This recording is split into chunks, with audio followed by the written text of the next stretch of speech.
ini sudah merupakan persoalan laten ya yang berlangsung terus-menerus. Hanya saja memang belakangan diperparah oleh terjadinya pandemi.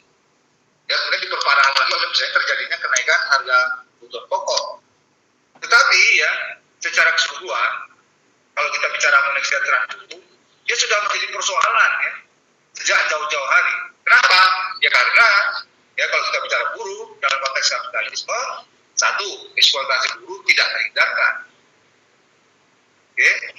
Dan yang kedua, yang tidak kalah penting adalah bahwa yang namanya keuntungan perusahaan pada dasarnya adalah kelebihan nilai yang diciptakan oleh buruh yang dirampas oleh buruh.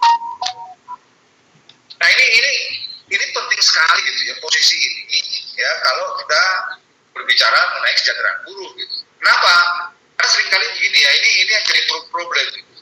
Pada suatu ketika kita berbicara mengenai kesejahteraan buruh, ya bicara mengenai upah, bicara mengenai gaji, tapi pada lain kesempatan kita juga berbicara mengenai bagaimana cara melipat gandakan keuntungan. Ini kan posisinya kontradiktif gitu ya. Kenapa? Ya karena keuntungan itu sebenarnya adalah hak buruh. Ya, adalah hak buruh. Nah, mungkin kita berpikir ya, ada kapitalis yang baik hati. Nah, itu nonsense ya. Ini posisi ideologis inilah yang saya kira harus jelas. Ya, dan saya setiap kali diundang oleh para buruh ya di berbagai kesempatan selalu mengingatkan mereka. Perjuangan buruh itu sebenarnya sekedar memperjuangkan besaran ya upah dan gaji, atau ya juga mau dibawa sampai pada perombakan atau perubahan sistem.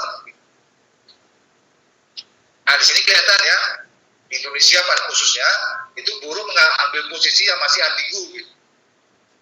Ya, para buruh seringkali semangat berbicara mengenai upah dan gaji, tapi kurang begitu berselera bicara mengenai perbaikan sistem dan struktur. Oke. Nah, padahal sebenarnya kalau kita berbicara di Indonesia, ya problem buruh ini sebenarnya tidak separah ya dari anggota masyarakat yang lain. Kita akan geser pembicaraan kita, ya, tapi sebelum itu ini sekedar gambaran saja.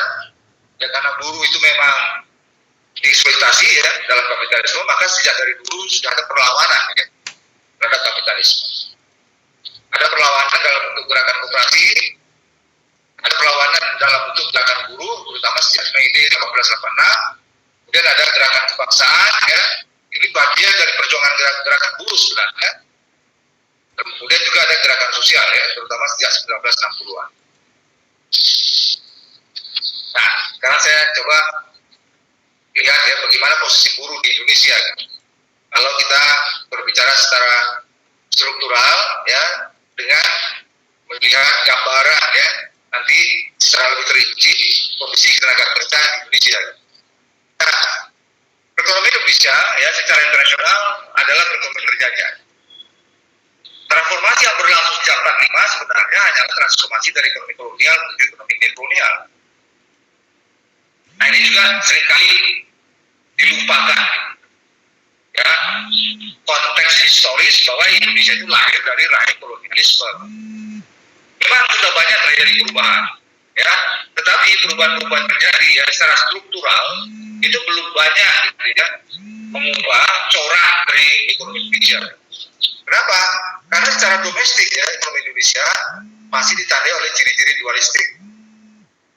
Pertama, sektor modern adalah kepanjangan tangan dari jaringan kapitalis internasional, dan kemudian sektor tradisional adalah warisan ya dari ekonomi masa lalu yang bercorak kapitalistik.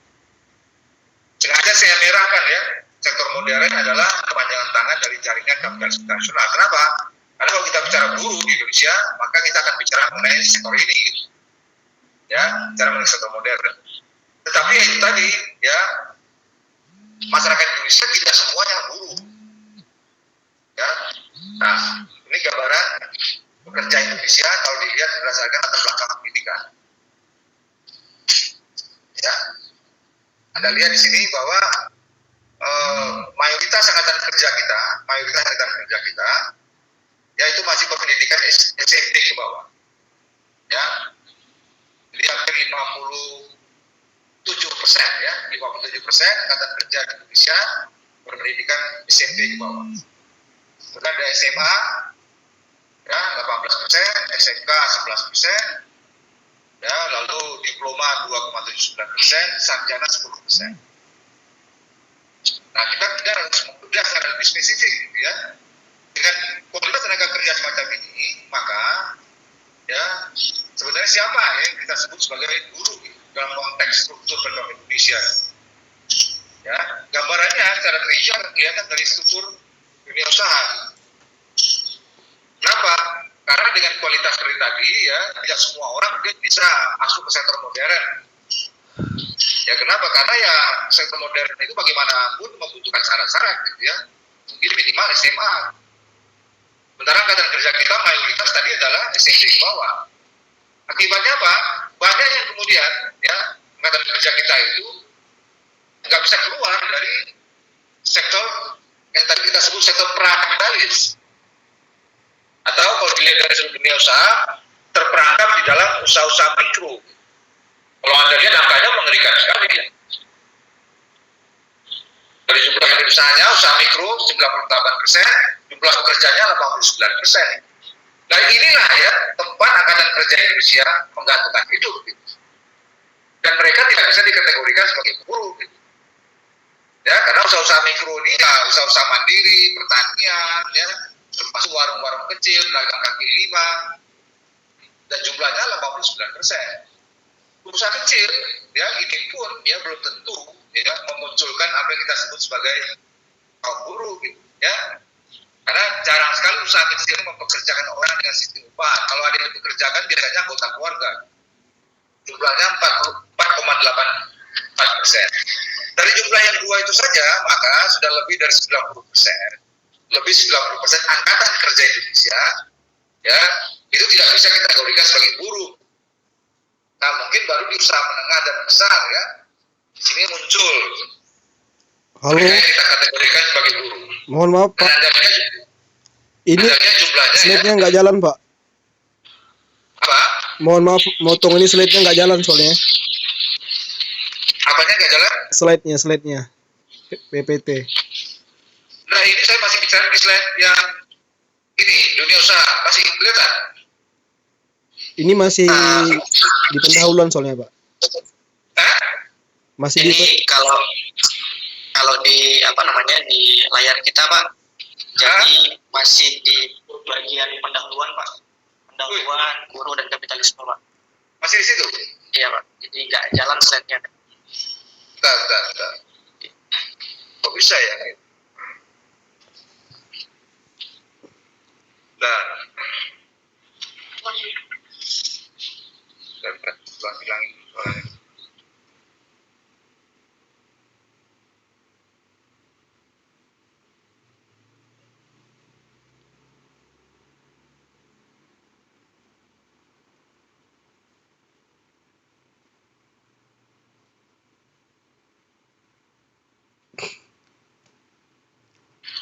Halo, jalan nggak? Ya Pak, begitu jalan Pak kalau begitu. Hah? Ya Pak, jalan Pak. Jalan ya? Ya. Udah kalau gitu saya ubah sistemnya ini aja.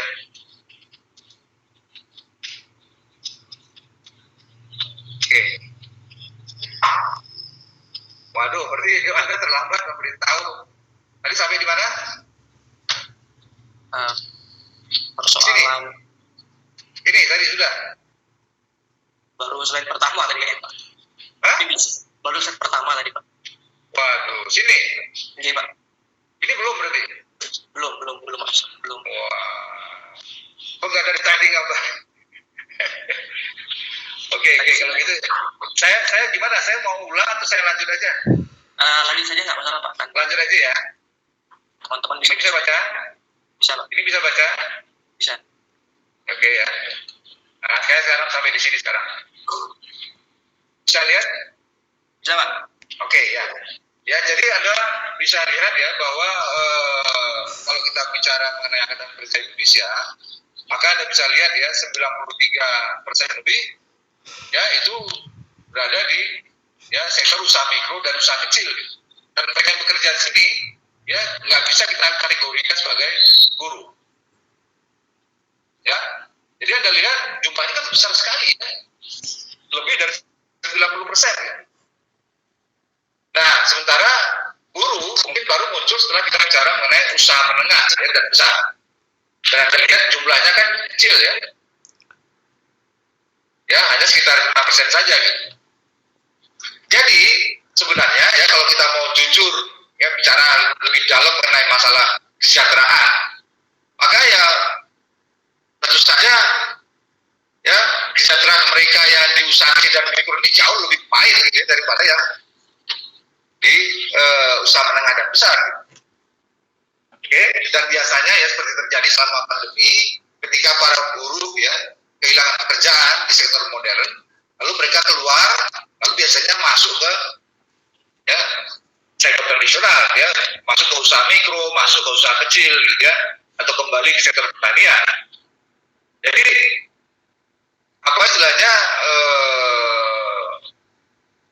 ya penderitaan di usaha mikro dan kecil itu sebenarnya nggak tanggung gitu ya, nggak tanggung selain jumlahnya besar ya kan, dan mereka biasanya tempat pelarian ya kalau orang kehilangan pekerjaan di usaha-usaha menengah dan usaha besar. Ini kelihatan lanjutannya, kelihatan ya. Nah, jadi untuk melihat gambaran ya soal kesejahteraan, ini angka ini jelas sekali kemudian. Ya, cara melihatnya adalah dengan melihat apa yang saya hitung sebagai indeks produktivitas relatif ya pekerja Indonesia menurut kategori usaha.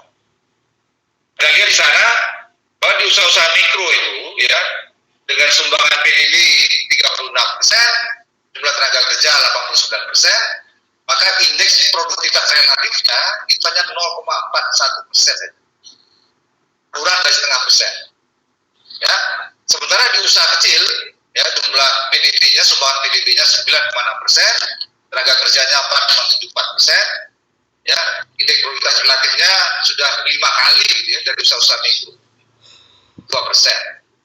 Di usaha menengah ya 4,36% dan usaha besar 13,33%. Jadi jauh sekali sebenarnya ya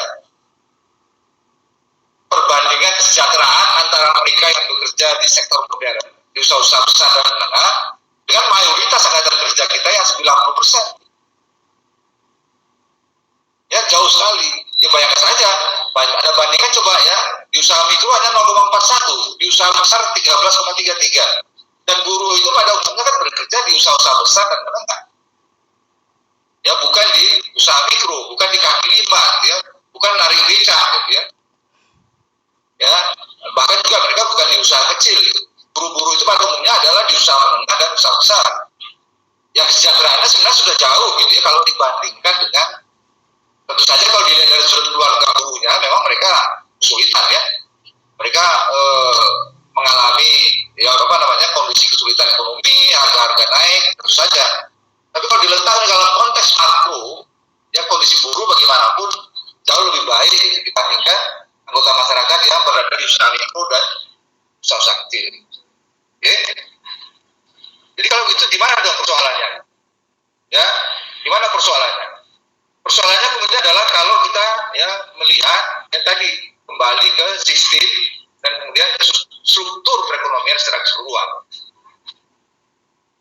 Ini bisa dilihat ya. Nah, ini sebenarnya ya, ini sebenarnya pokok masalahnya.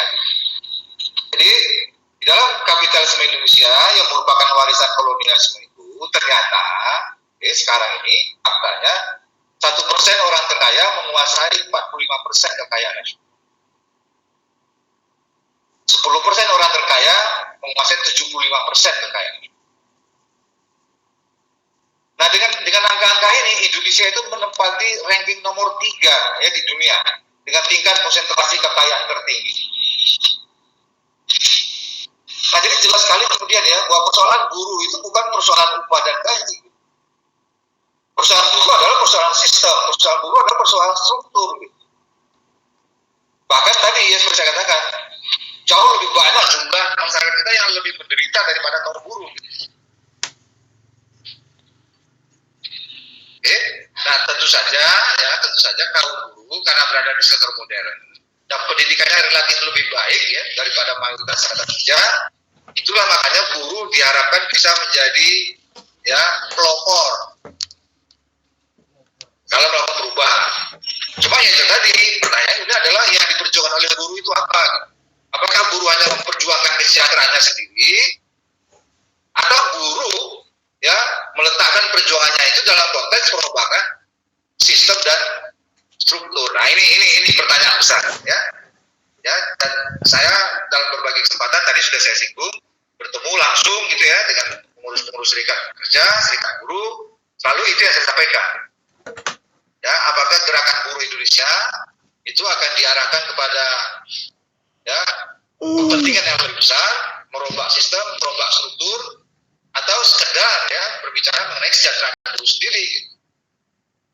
Nah ini saya lihat selama ini ya posisi gerakan buruh Indonesia masih ambigu.